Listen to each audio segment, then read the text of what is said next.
Before Steve Spurrier was a bust as an NFL head coach, the former Heisman Trophy winner was a bust as a player. Drafting a quarterback in the first round is risky. Even the legendary Bill Walsh couldn't always predict their success.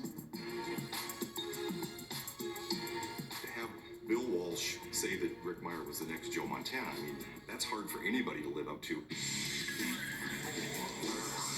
The number 4 all-time draft bust, Rick Mirer.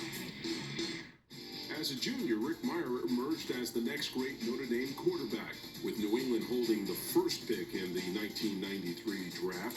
Seattle was poised to select either Mirer or Washington State's Drew Bledsoe. Rick Mirer is a guy that I thought was going to be a great NFL quarterback. The Drew Bledsoe, Rick Mirer debate, I thought you go with Rick Mirer.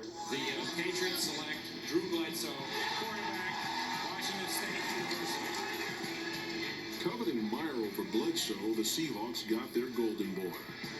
Seattle Seahawks select Rick Mirer, quarterback, Notre Dame. Here's a kid smart, out of Notre Dame, winning program. I don't like to have two things hanging over my head at once. I think if you finish one, then you jump into the next.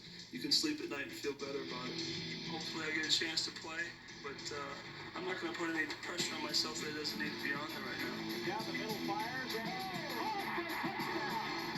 Tom Flores did something that I thought was very smart. He kept things very simple for him. Take a look downfield. If your first choice isn't there, go. Mirer told me he would say, you know, coach, on this play, I'm not quite sure. And they would go, okay, forget that play. We won't run that play. We'll just run stuff you're comfortable with. And he said he went into games with 5 or 6 plays. Mirer short drop, flares it out. Touchdown! The more they say Rick Mirer looks like Joe Montana, the more I'm beginning to believe it. In his first year, he was probably one of the more successful rookie quarterbacks in the history of the league. He actually had better rookie stats than Drew Bledsoe did. When we took Drew, Rick Mirer had a better year the first year than Rick. But nobody remembers that. Right. After that season, it was like, okay, the Seahawks made the right pick. Problem is, he never got better after that. As the offense sort of expanded over his next couple of seasons, he didn't grow with it.